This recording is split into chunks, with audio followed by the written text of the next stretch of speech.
Bismillahirrahmanirrahim. Assalamualaikum warahmatullahi wabarakatuh. Kita teruskan lagi sharing session ini, pesan seorang ayah kepada anak-anaknya, yang ke-14 kali ini, iaitu apa yang kau lihat tak semestinya benar. Jadi ini sangat penting sebenarnya, sebab kita kadang-kadang lihat term yang amat meyakinkan tapi sebenarnya tak betul.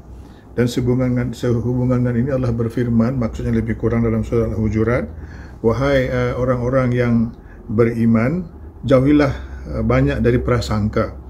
Sungguhnya sebagian prasangka itu dosa, dan janganlah mencari-cari kesalahan orang lain, dan janganlah ada di antara kamu yang menggunjing, memfitnah sebagian yang lain. Sukakah salah seorang di antara kamu memakan daging saudaranya yang sudah mati? Maka tentulah kamu berasa jijik kepadanya, dan bertakwalah kepada Allah. Sesungguhnya Allah Maha Penerima Taubat lagi Maha Penyayang. Ini dalam surah Al-Hujurat ayat 12. Jadi perkara ini memang selalu terjadi, dan kita kadang terbawa-bawa, bahkan kita sebahagian daripada orang yang membawa berita-berita yang tak betul tu, yang amat meyakinkan itu, dan kita pula sama-sama meyakinkan orang berita yang palsu ataupun apa yang kita lihat itu. Jadi pada satu hari terjadi ini peristiwa bersama Rasulullah. Aisyah Ummul Mukminun dari Ranha, isteri Rasulullah, berjalan berdua dengan Safwan bin Mu'attal memasuki kota Madinah.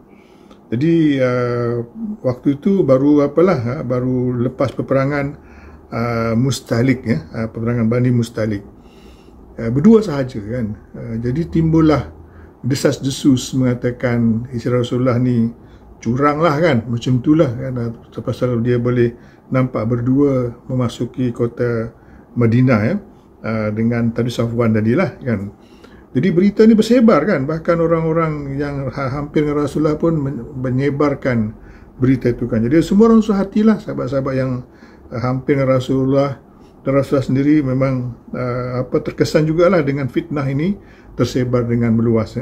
Sebenarnya apa yang terjadi masa balik perang Mustalik tadi, Bani Mustalik tadi, Aisyah tertinggal. Orang ingat dia dah naik dah atas kenderaan, tapi rupanya dia turun, ada hajatnya kan, lepas tu orang jalan. Jadi si Safwan ni ditugaskan untuk meriksa lah sebenarnya kalau dia tertinggal, dan dia nampaklah Aisyah, dan dia membawa balik Aisyah balik ke Madinah kan. Berdua sajalah, orang lain tak ada. Jadi itulah sebenarnya yang berlaku, bukannya ada apa-apa kan. Jadi orang dah buat fitnah macam-macam, dan yakin sangatlah nampak dia jalan berdua, semua dengan mata aku nampak macam tu lebih kurang kan. Tapi sebenarnya tidak itu terjadi. Sehinggalah ayat Quran yang berikutnya, dalam surah An-Nur ayat 11 Allah berfirman, maksud lebih kurang, sesungguhnya orang-orang yang membawa berita bohong itu adalah dari golongan kamu juga kan, kawan-kawan kita jugalah maksudnya kan. Janganlah kamu mengira bahawa berita bohong itu buruk bagi kamu, bahkan dia adalah baik bagi kamu.